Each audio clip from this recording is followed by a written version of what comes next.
Hey guys, this video is going to pertain to molecular geometry, or what we might refer to as the shapes of molecules. So chemical formulas are great, right? They allow us to draw Lewis structures, but they really don't tell us much about the three-dimensional nature of a molecule. And this is where VSEPR theory comes into play. And VSEPR stands for valence shell electron pair repulsion. Okay? This is what dictates the orientation of atoms in space. And it accounts for the molecular bond angles we'll start exploring in the coming days. The idea here is that per Coulomb's law, right, if we're talking about electrons, Q1 and Q2 are both going to be negative. And so what we're talking about are repulsive forces, not attractive forces, right? We just have a whole bunch of negative kind of subatomic particles that are all within a confined area. Given that they are repulsive forces, these electron groups, whether we're talking about bonding or lone pairs, both, tend to be as far apart as possible, right? They want to spread out absolutely as much as possible. We'll be using VSEPR theory to, in particular, evaluate central atoms, okay? Let's get to our first example. So this is actually one of our octet rule kind of violators, right? We're talking about BEF2. And so what I've done is I've already drawn the Lewis structure. Per this Lewis structure, again, what we're doing is evaluating that central beryllium atom. And we find that there are 2 electron groups. So we're not at this point differentiating between bonding groups and lone pairs, again, around that central atom.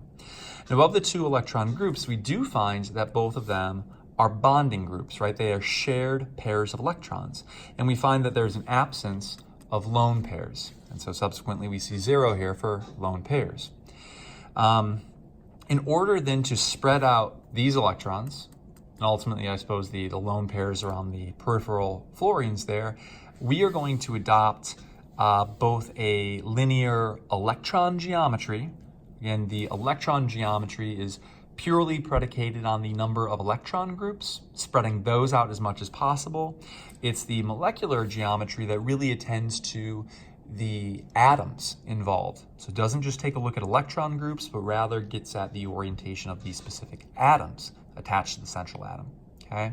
So both the electron geometry and the molecular geometry are both linear. And what we find then is that by spreading these 2 out as much as possible, we're at about 180 degrees between the fluorine, beryllium, and fluorine. Again, just as a reminder, per VSEPR, we want to spread out electron groups on the central atom absolutely as far as possible. Moving on to our second example, we're going to take a look at the familiar CH4, which is methane. Okay, so what I've done is, again, I've drawn the Lewis structure, the LS, and I've identified that on the central atom here, on that carbon, there are 4 electron groups. There's an electron group, there's one, and there's one. Of the 4 electron groups, we find that all 4 of them are indeed bonding groups, right? They're all shared pairs, they're all bonding pairs of electrons. And we find that there are 0 lone pairs on that central carbon atom. So again, the electron group, the number of electron groups will determine the electron geometry. And because we have 0 lone pairs, things don't really become all that funky. The molecular geometry will be the exact same as the electron geometry, both tetrahedral in nature. So as we look to spread out these atoms and these pairs of electrons, the best angle we can come up with to minimize those repulsive forces is about 109.5 degrees. Just as kind of a note here, when we use these normal bonds here, that is suggestive that those atoms, so hydrogen and carbon and hydrogen, are lying within the same plane, in this case, the plane of the page. The solid wedge implies that this hydrogen is actually coming out towards you, whereas this dash implies that this hydrogen is actually behind the plane of the page. It's actually moving away from you, okay? In a third example, we're gonna take a look at ammonia, so NH3 in this case. The formula for ammonia is, well, I guess, NH3. I've written its Lewis structure here, and we see that it's similar, right, to the CH4 example we just took a look at, where there are 4 electron groups. However, the way that it differs is that of the 4 electron groups, 3 of them are bonding groups, right? 3 of them are bonding pairs of electrons, 1, 2, and 3 here, where it is the 4th pair that is a lone pair of electrons. And so while these pairs of electrons, in terms of their electron geometry, is tetrahedral, as in the previous example, when we talk about just the orientation of the atoms, this adopts a trigonal pyramidal type geometry, molecular geometry. And what we find is that this lone pair of electrons right here actually takes up a little bit more space than just a normal bonding or shared pair would. And as a result, you can think of this as being kind of quite large. This is kind of an over-exaggeration, the area that that lone pair of electron is kind of taking up. But it's larger. We consider it to be larger, and so it actually forces these down a little bit more than they otherwise would be. It kind of collapses that bond angle. And so per the molecular geometry resource that I distributed in class, we find that the bond angle now is no longer at about 109.5 degrees. It's going to be a little bit tighter than that. Okay, traditionally, we're seeing about 107 degrees here.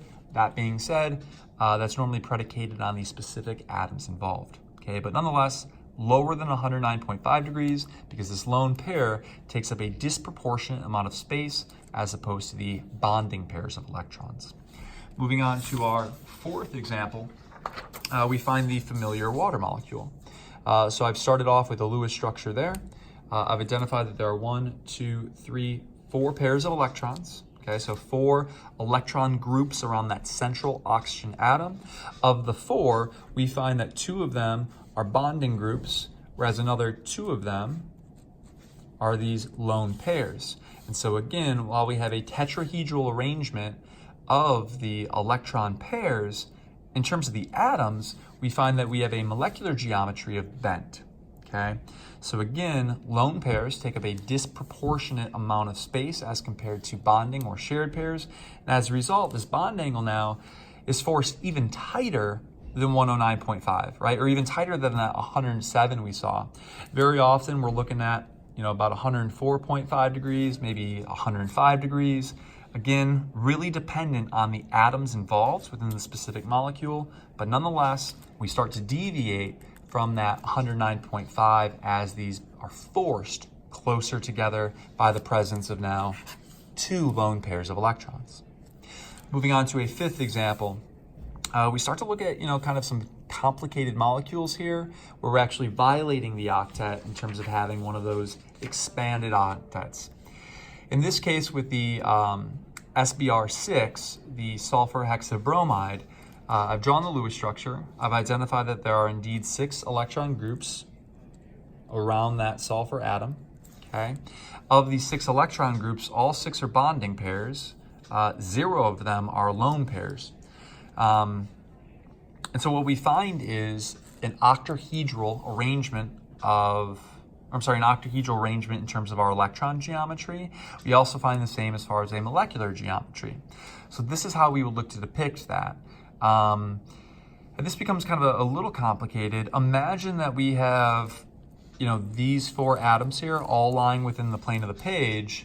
One of the bromines would actually be coming up towards us. The other bromine would actually be, below the plane of the page, kind of moving away from you, okay? And we actually refer to these as equatorial and axial. So if ever we're talking about atoms that kind of lie within the same plane, so say these 5 atoms here, we refer to these as equatorial. The bromine that would have been coming up towards you and the bromine that would actually be moving away from you behind the plane of the page, we refer to those as axial type atoms, or in the axial position, okay? As far as bond angle goes, we find that between, say, this bromine, the sulfur, and this bromine, we're at about 90 degrees there, okay? Or say in between this bromine, sulfur, and this bromine, we're also at about 90 degrees. And I believe that this is what your resource kind of alludes to, just the 90 degrees. So that's what I would like you to key in on. That being said, between the bromine, sulfur, and bromine, as depicted over here, that's a linear arrangement, right? We're looking at about 180 degrees there. And then between the equatorial bromine, sulfur, and another equatorial bromine, we're looking at, again, 180 degrees of separation there, okay? If we take a look at another example, 6th example, where our electron geometry is again octahedral in nature, perhaps we evaluate VSEPR, our xenon tetrafluoride. We have a Lewis structure as follows, where again we have kind of this expanded octet. We have 1, 2, 3, 4, 5, 6 total electron groups. Of the total electron groups, we find that 1, 2, 3, and 4 are bonding groups, whereas we have 2 lone pairs. So again, while this results in an octahedral arrangement of electron pairs, when we differentiate and we kind of exclude those lone pairs and really just key in on the atoms involved, we find that we have a square planar molecular geometry, where all 5 of these atoms are actually lying within the same plane. And now, rather than having, a 5th and a 6th, say fluorine, that's bonded to the xenon, in lieu of that, we have one lone pair that is above the plane and another additional lone pair that's actually below the plane, okay? Given that this is square planar, 360 divided by 4, we're looking at about 90 degrees of separation in terms of a fluorine-xenon-fluorine bond. If we were to take a look at, fluorine cross through the middle to another fluorine, kind of the opposite side, sure, that's at about $1.80. But again, as per the resource, the bond angle of separation I would like you to key in on is that 90 degrees. All right, thanks guys.